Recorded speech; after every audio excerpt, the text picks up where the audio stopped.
If you're not making your own waffles and putting them in the freezer for later, you're doing it wrong. It's so easy and you can control what you put in them. I've been doing this lately for breakfast for the kids, and it's so fast and so easy. And honestly, it's better and probably more affordable than the box mixes. But right now I'm trying to get all my ducks in a row. Today is our little holiday trip.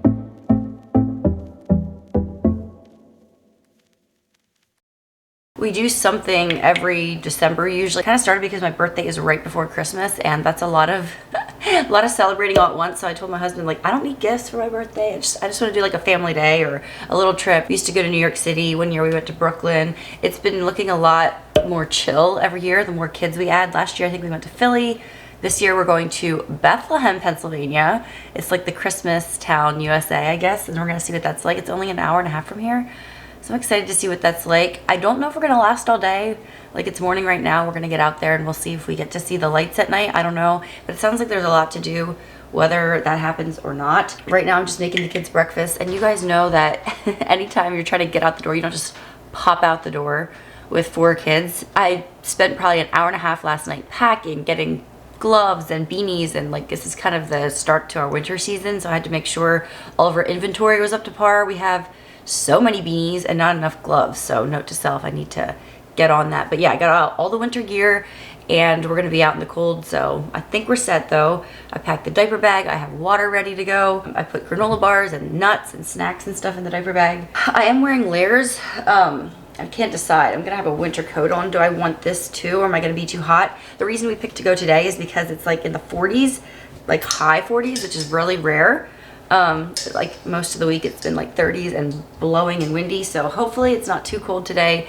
But I still want to bundle up for like the longevity of it all, being out in the cold for a long time and eating in the cold and everything. You want to feel cozy, so I don't know, we'll see. But yeah, I think the plan for the day is to just like munch around the town and eat, see what we can find to eat, and just taste little things here and there. But I did want to make them waffles for breakfast. I'm just warming up sausage links. We got a pig butchered by my uncle. They raise pigs and we were able to get a whole one. It was a small pig, but it was a whole pig, so we have lots of pork in our freezer, which is really nice.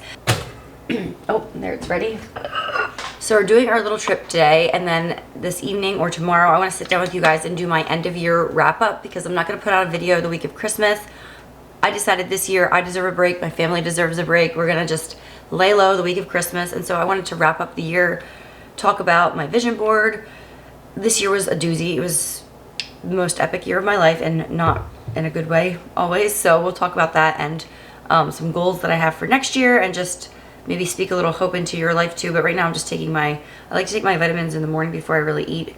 And I've been taking the liquid morning multivitamin from Mary Ruth. This has like hair growth promoting ingredients in it, which I think it's working. My hair is, I mean, it's kind of that stage. I'm 9 months postpartum and it's growing back in, but I feel like it's growing back in pretty good. This is a peach mango flavor. Mary Ruth is a very important partner on my channel, especially this time of year. Sadly, holiday season, flu season, all that is coming up here, and I found that for myself, I don't know, with having 4 kids, I feel like I'm constantly just trying to, you know, keep them alive and just try to keep them healthy. And when they do get sick, because it inevitably happens, what gives me peace of mind is knowing that I did what I could. You know, I made sure they got their sleep, I taught them good hygiene, and I gave them a good quality vitamin, which is kind of hard to find in a good price point, which is why when I found Mary Ruth several years ago when my daughter was about 2, I was delighted. I rarely ever pay full price for Mary Ruth's vitamins. They often offer codes. You can get them shipped to you straight from Amazon. There's just so much to like about Mary Ruth's. I love all the ingredients that they put into their vitamins. Their vitamin gummies are definitely the star of the show at our house. We actually kind of use them as like bribes to go cheerfully down for naps and everything. That's when they take their vitamins. My kids right now are taking a multivitamin, an immune boost vitamin, and a probiotic to promote gut health. So that's what they take for the gummies. And then we also do, I keep down in the fridge here, their morning multivitamin and a nighttime multivitamin as well. We're not very faithful in this one, but the morning one we take pretty often. And my son particularly just begs for it if I forget to give it to him. It's just a really easy way to promote whole body health, especially during this time of year. I have a code that you guys have used countless times. I have used it countless times. It's a new code, MRO, Megan F, and that will get you 20% off when you buy from Mary Ruth's. Make sure that you're not buying from a third-party seller on Amazon. It's got to be the Mary Ruth store, or if you want to be safe, you can go right to their website. 20% off. So I'll often save around $6 just on one single bottle of gummy vitamins. I forgot to say, my husband also takes them. He likes their multivitamin, their biotin, and oh, what is the other one? I think he takes a probiotic as well. So the other week I ran out of the one. He's like, why am I only getting 2 vitamins all of a sudden? I'm like, I ran out. I was waiting for a sale.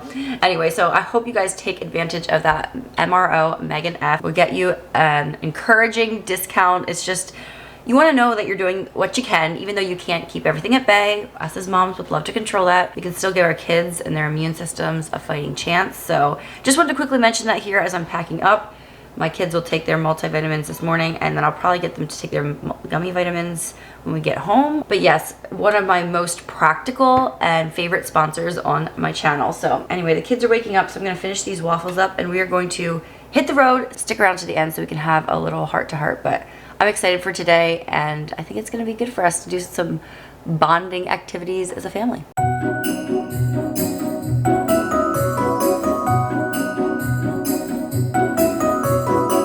If perchance you find yourself driving through Bethlehem, PA, you will not be able to miss the towering steel stacks right by the river. That's all we could look at as we pulled in and found some parking, and we loaded up the kids in the stroller, lots of coats and beanies and gloves, and headed towards where the crowds were headed. Christkindl Market is right there at the foot of the steel stacks, and we headed there first. We did not know what we were getting into, and we were just adventuring for the day.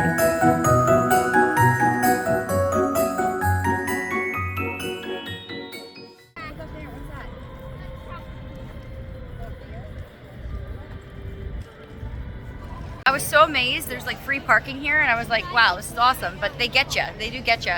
To enter the market, to spend money, you have to pay 12 bucks a pop. So it'll be like 36 bucks for us just to get in.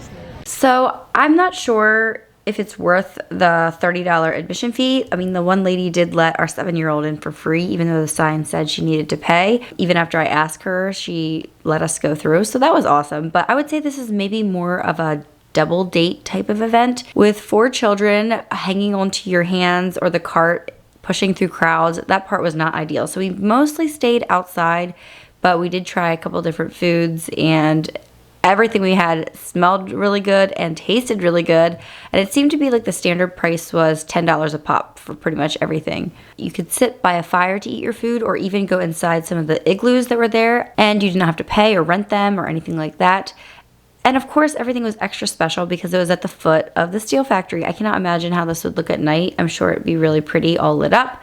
You'll see here, we did not stick around that long. I had packed nuts and baby food and some crackers and granola bars and some other snacks just so I had some emergency backup plan. We definitely didn't eat here for hunger. We ate here just to try things out. We tried some truffle Parmesan garlic fries. They were absolutely amazing, and also, Josh had to try cheese curds that we had found, and they were absolutely delicious too. So at least everything we bought was worth it. And they were handing out some free samples too. I saw a sign for glass blowing demonstrations, but they weren't happening at that time, and we didn't even go into that building because I was like, the last thing we need to do is have our kids in a beautiful, one-of-a-kind glass display.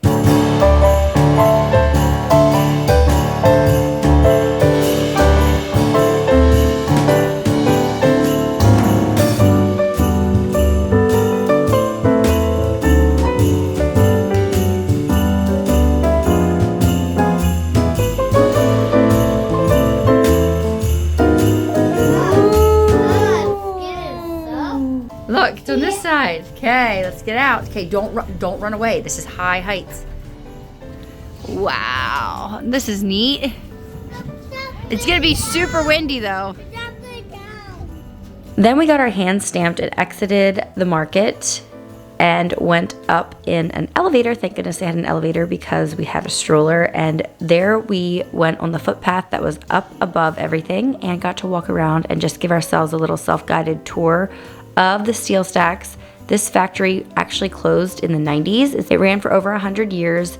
There was various different strikes, and yet it just seemed like there was a lot of adversity for the owners of this factory. So it did shut down and has not been making steel for the last almost 30 years.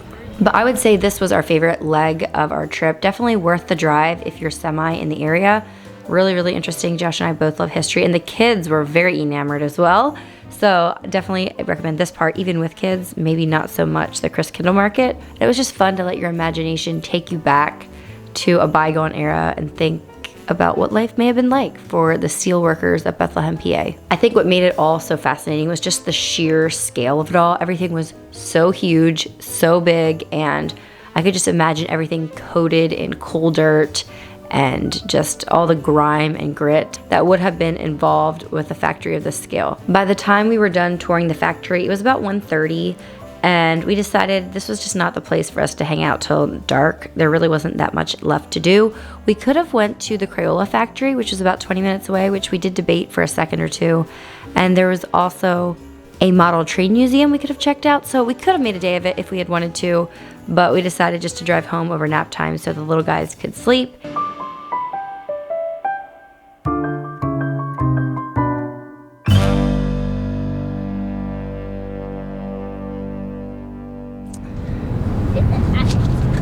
We stopped at Shake Shack because we could not find a place to eat in town that was like not sit down. No regrets at all. It was so good, right? Yeah. So what did you think? What did you think of Bethlehem? Did it kind of live up to your expectations, or what were you thinking? It was nice. It was cool. I like the history behind everything. Like it's neat. It's really neat. I mean, we didn't explore the town or anything, but that's fine by me. I had fun also exploring the steel stacks. Steel stacks, yeah. There's like all kinds of things like machines, and I also read a sign that says that one guy almost fell into the fire. And then there's like a little train thing that goes, and we found a whole bunch of these little bowls. So that's what you learned? Yeah. So would you recommend it to other families with kids? Yeah. You recommend it? Probably at the weekend. I'm gonna tell them on our Monday meeting. Okay. I'm gonna tell them that. Yeah. I went there. That's fun.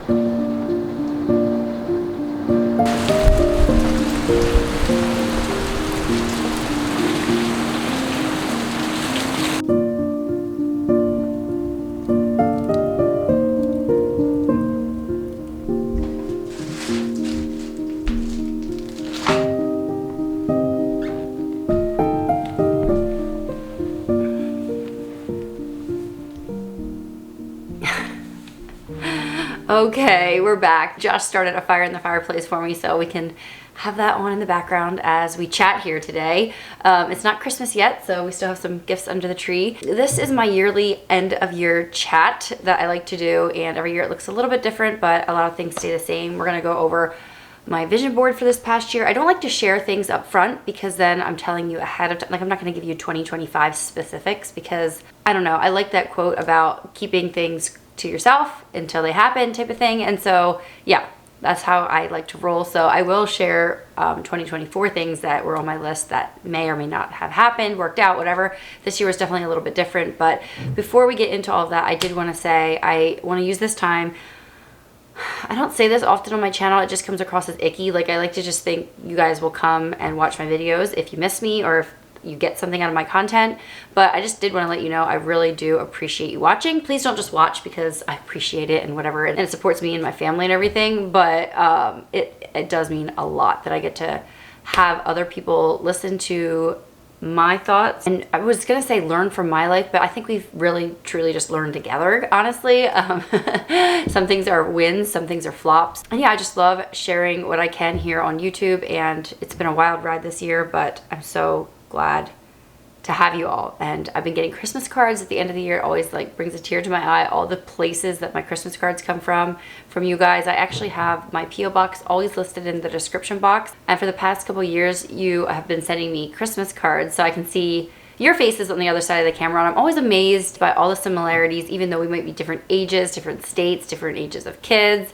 So you don't even have kids yet, and so that's a high honor for me, for you to keep coming back and learn from maybe me who's in the next phase of life. You can kind of see what that looks like. Hopefully I'm giving a good, accurate portrayal of motherhood and homemaking and all that, but I will acknowledge that I most of the time keep the hard stuff off of the camera. One, it's very vulnerable. Two, I don't enjoy watching that stuff back when I'm editing. And three, we all have hard. So let's not sit here and compare each other's hard. But if I feel there's a reason or a necessity for me to share something like that, I do.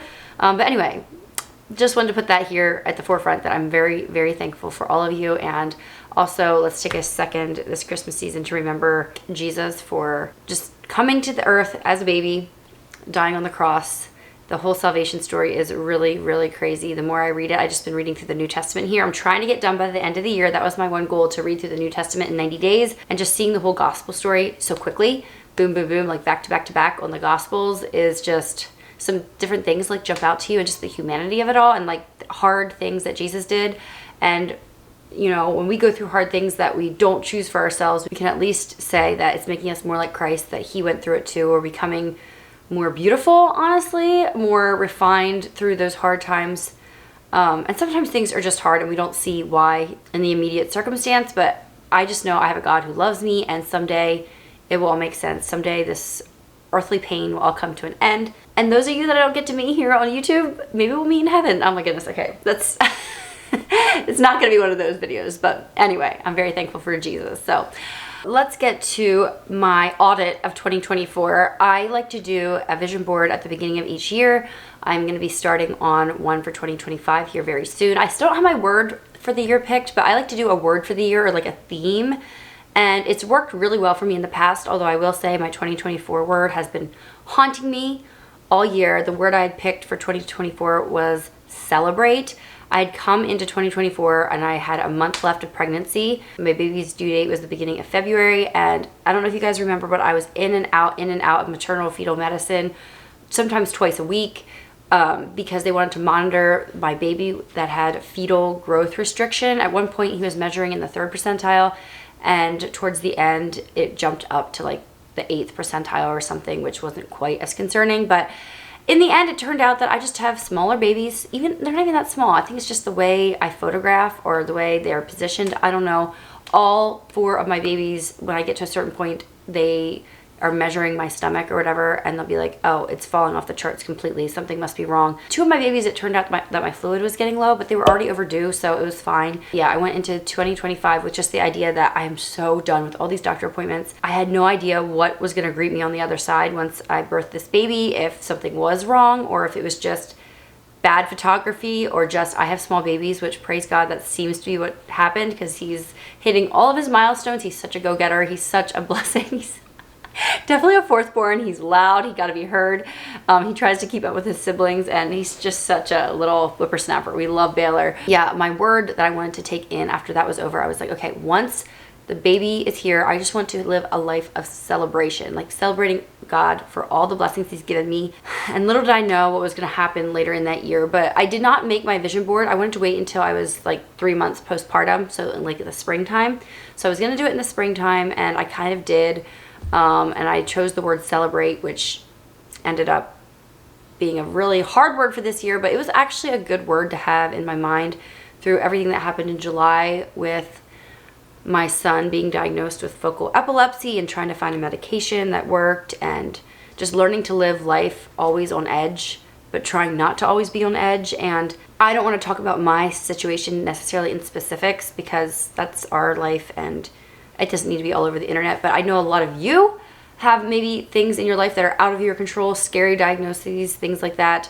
Maybe struggling with, on one hand, gratitude that it could have been so much worse, and maybe on the other hand, mourning the life that you knew before that's no longer that way anymore. In thinking about what word I wanted for 2025, I was trying to think of a word that kind of encapsulated being settled or content. I was reading in Philippians how Paul said that, what are the verses? I don't know, the whole chapter is just so beautiful. My God will supply all your needs. He has peace. He can do all things through Christ who strengthens him. Even though he's suffering, God has more grace that can abound. Rejoice in the Lord. The peace of God which passes all understanding. Be careful for nothing. Anyway, and then you come down towards the bottom here, and he says, which is probably not that special to other people, but it really grabbed me. He says here in verse 18, but I have all and abound. I am full. And it's that, like, I've been very grateful this year, but it's almost like a frantic gratefulness. Like, oh my goodness, like, this could have happened. Thank the Lord it didn't. Oh, just thank you, Lord. Thank you that the medication is working. Oh, thank you. Like, just basically comparing my life to what could happen. Like, using my brain to imagine far worse things that could happen, and just be thankful that I'm not in that position, and like just almost this frantic thankfulness, if that makes sense, like this gratitude, not a settled, content thankfulness. I feel like it's completely different, and I just loved how he said there, but I have all and abound. I am full. Just that satisfied, safe, thankful feeling, peaceful, you know? So I was very thankful this year, but definitely not peaceful. So I'm trying to come up with a word maybe that would encapsulate that. Or I was also thinking that of the idea of the theme of the year maybe being stewardship, although I don't really like that word. Like I like to do a pretty word. Like I've done celebrate, lighthearted, spontaneity, like different things like that. So I don't know if stewardship necessarily goes with that, but I'm gonna come up with something if I decide to do this one. According to one of those chat GPT things, being a good steward means to responsibly and faithfully manage and care for something entrusted to you, whether it be resources like money, land, time, or even your own abilities, with the understanding that you are not the true owner, but are responsible for using it wisely and for the benefit of others and the greater good. Often used in a religious context to signify managing God's creation with care and respect. I just want to be a good steward this year. We're looking at some different financial paths we could take, maybe investing in our home. Yes, I do want to be a good steward of our money, but also as a woman, I mean, if you're a stay-at-home mom like me, maybe the money isn't your first and foremost priority. Maybe that's on your husband's shoulders. That's how it is for me anyway. So it more comes down to me being a good steward of my time as a mom and my health and my energy. You know what I mean? Like we can be busy, but we might not be spending time on the proper things. Like we might be using our energy in a misguided way or just like not prioritizing well. Also, I want to be a good steward of the people in my life. So like my children, they are arrows in my quiver, and someday they're going to go out and do things, and they're my biggest blessing, but they're also just, I'm stewarding them for God and for his kingdom. And so just that whole idea it's a big idea. It's a really big idea, that idea of stewardship, because it touches so many aspects of my life.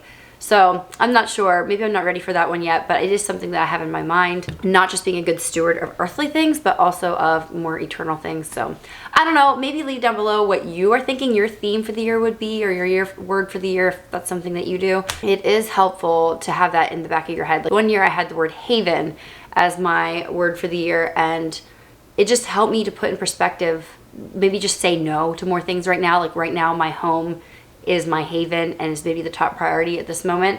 And so that did help me, and it actually helped create some habits and some outlooks on life, some ways of thinking, but it took like that whole year to do it. So I don't know, I'm a big fan of the themes for the year, and I've done this for the past probably 5 years. So yeah, I won't tell you what my word for this year is until the end of next year, but let's dive into my vision board that I like to make every year. I just go in Canva. I made a whole video, I think it was last year. I'll link it below. It's called a yearly reset. Maybe that was 2 years ago, where I explained exactly how I make my vision board. This year I'm gonna do it a little different, I think, but we'll talk about that in a second. But what I do is go in Canva, and I just often just screenshot or save images from Pinterest that kind of encapsulate the feeling that I want for the year, or even specifics. And then I will put it on my phone background, on my laptop background, on my other laptop background. So it's like always at my forefront and I can see it. And some things on here make no sense to other people, but I know what they mean. I'll just show you mine from this year. Again, I made this not at the beginning of the year, and I kept it pretty simple this time. Adjusted a few things after the whole hospital stay in July and everything. You see that window there just looking out. I just like that picture because it reminds me to stop and to look out the window and to just be present in my brain. That's what that picture is saying. Be present. Just don't always be listening to something, or always reading something, or always talking to someone, or always being stimulated. And I didn't do great at that this year, but I was intentional about it here and there, and it was always good to just stop, breathe, take things in. I have the quote, God is good, because it did not always feel that way this year, and I just kept just repeating it over and over again. Even if I didn't feel it, I was hoping it would help me to know that God is good. Also, I really like the song, In My Weakness He Can Shine. That's a line from a song. And just on days where I felt like I had absolutely nothing left to give, it's like I'm so weak, but that's when God needs to shine through. And I love that quote, so maybe you can adopt that today. Listen to that. This rain is pouring down, the fire is crackling, and we're hanging out here. I love this. This is peak YouTube perfection for me. Also on here, I have a picture of a mom with 4 kids. That goes without saying. I have a picture of a mom just rocking her baby, just savoring those little moments when they're still little, because they grow so fast, especially in those first 12 months. It's kind of heartbreaking, honestly. I have some like business goals and stuff here that I don't really want to talk about. You guys, I've been very blessed this year to be able to do YouTube again, and it's been, sometimes it takes everything I have, all the extra minutes in the week just to get out 1 video a week and 2 podcasts a month. But it is a hobby for me. It is super fun, and God's been using it to bless our family and to help pay for our private Christian Mennonite school tuition for our 2 kids. I'm just really thankful for that. I just wanted to talk quickly about that Ferris wheel on the bottom left-hand corner. When I was sitting in the hospital in July, not knowing what the road looked like ahead, I just craved the simple things, like the simple little things. I thought about people that were out on their boats on the 4th of July, you know, and there we are in the hospital. And I was just like, I hope they're out there having fun.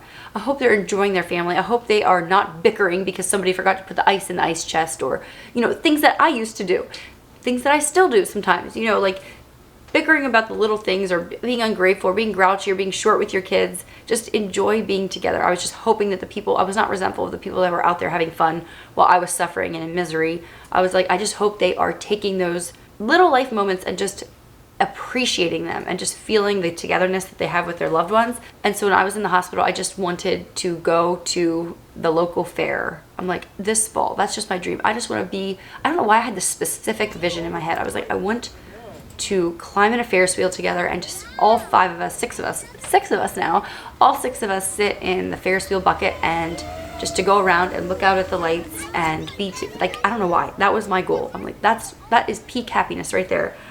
And we did it. It was in October. We rode the Ferris wheel at the New Holland Fair, and it was awesome. I'm sorry, I need to get it together here. Sorry, I'm all dressed up. Tonight Josh and I are going out to a steakhouse for a Christmas banquet with our small group, just the adults. The kids are getting babysat. So anyway, now I have tears all over my face. That was my simple, small wish that God granted me. He was so faithful to grant that to me in October. And so looking at that on my vision board just makes me smile. I have a picture of a couple, just the idea of Josh and I in it together, like on the same page. They're like looking into each other's eyes and drawing strength from each other. And we had to do that a lot this year. I have a picture of a woman stretching. I joined the gym. I started in May, I believe, and I was very faithful. I made sure I went twice a week. Like, that had to happen. It was a priority.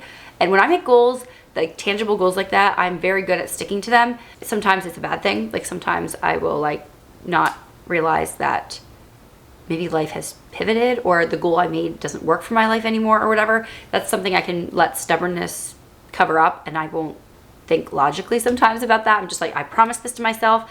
Like, I take promises to myself very seriously. I think it's the oldest thing. You just don't want to disappoint yourself or others. Anyway, but then in July, I went to the gym on July 2nd, and we were in the hospital on July 3rd, and from then on for a while. And I did not go to the gym until Thanksgiving of this year again. So it was a long time that I did not go. But my idea was to get back into it again after having a baby. I really enjoy, I hate the term move your body, because I'm sorry, us moms move our body all day long. But like doing some hard, like physical lifting weights and stuff like that you can do at the gym and not so much at home, having those machines and stuff I really like, and running on the treadmill, I don't love that part at all. I'd much rather run on our local trail and stuff. But anyway, I do want to get back into that again this year, so I'll probably make a goal. I wanted to just have hospitality in my life, and simple little hospitality. That's what that picture is with the coffee, just 2 friends chatting over coffee. It's not like a big spread. I know one year I had on my vision board just a big group of people outside under the stars having a picnic. I think that was last year, and that just was not on my goal for this year. I just wanted to do simple things more often. We wanted to redo our powder room, so I have a picture of a bathroom on there, and that happened. Guys, I'm very weird about home renovations. I love to do 1 room at a time and just focus on that for like 6 months straight. You know, make a mood board and just research every element. I spent probably 12 hours looking for pretty tile looking linoleum for our powder room, like very specifically what I wanted. I couldn't find it, still can't find it. So we ended up buying a mat. If you watch that video, you'll see, but we ended up buying just a floor mat and cutting it down to the size of the room, since it was a very tiny room. But now I'm in that same position with my laundry. I would like a tile look, but in sheet linoleum, just because it's so expensive, very hard. It's a hard material, and it's very, very expensive to get it installed. Josh could install it, but anyway, it's just something I've been wanting to find. And as you can see, I take a lot of time thinking through different elements and materials and things like that. Yeah, if you're in a fixer-upper like I am, don't feel like you have to rush just because everybody else has a perfectly beautiful home. Yeah, enjoy it, take your time, because once it's done, then we'll have nothing else to plan and look forward to, and all the fun is done, per se, kind of. But yeah, I think I'll leave the 2020 vision board there, and I'm just glad I had it, even though that word celebrate kind of haunted me a lot in 2024 and made me like question God, like what is there to celebrate? And you know, I think that having that word in front of me helped me to think about my blessings and not like you can always compare yourself. You can compare yourself to people that are way better off in life. Maybe they have children that are more grown and they can go on trips and vacations and stuff, or you can compare them to somebody else that you know that maybe has a special needs child that takes up all of their time and every day is just an uphill battle. And you know, you could choose who do you want to compare your life to. And I think having the word celebrate in front of me helped me to realize I have so many things to be grateful for and to celebrate, and to just little things that I did not even appreciate before. So I think it was a good word for the year at the end of the day, even though some days it was just almost like a mocking word in the back of my head. It was good for me.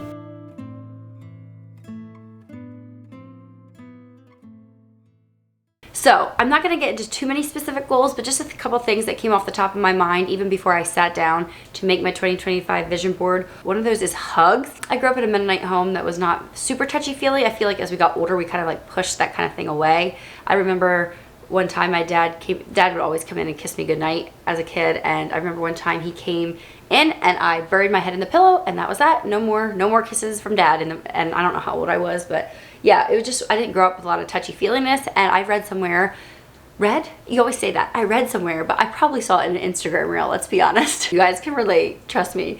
But I saw somewhere that you should give your kids like 13 hugs a day, and I have 4 children plus a husband yet, so that's like a lot of hugging. So obviously I'm not counting my hugs, but I'm like, I'm gonna just randomly be hugging my kids all the time. It's good for them and it's good for me, and it's just a good practice to have, feeling and modeling good touch, especially when your kids are young and you're navigating some of that stuff. Like I feel like that's a big part of like the birds and the bees talk, you know, proper touch and all of that at this age. And so anyway, hugs is on the list. Becoming a better speaker. I say way too many ums and uhs and likes. Being on my podcast really has brought that out to me. It's driven me nuts. I've deleted out so many filler words, just get me a lot. So anyway, anyway is another one. There you go. I would like to practice being a better speaker, being more eloquent, maybe expanding my vocabulary, which comes through reading, I know, and I love to read, but I don't have time for it. I'll often listen to audiobooks. I would like to read more this year for sure too. That kind of goes with becoming a better speaker, I feel. Another very tangible goal I want to have for this year is to find a recipe for milled flour that works. I kind of gave that up in 2024 because 2023 I flopped so many bread recipes because I tried to use regular bread recipes and then I would just add in the milled flour and try to do ratios and math, and anyway, it just was not working out. So this year I'm gonna try it again. I bought that KitchenAid extension for my stand mixer, and so I want to make use of it. We love bread, and I buy sourdough for my sister pretty much every week, but I would like to learn to make my own with the freshly milled flour. By the way, I get the wheat berries at Glenwood if you're a local. I want to come up with a workable laundry system. We kind of talked about that before. I asked Josh to make me a laundry chute, and you know, I just think he's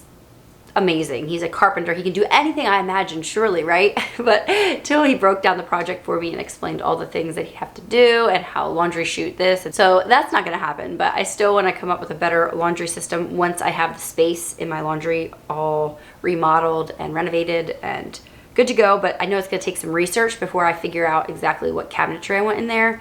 Especially if we do custom, it needs to be the right thing. So that takes a lot of research. Sunday afternoons are for all those kind of things. That's my hobby, researching stuff. And yeah, that's pretty much all I have written down. I just feel like this year, if we can have our health, I will be content. That's what I say, right?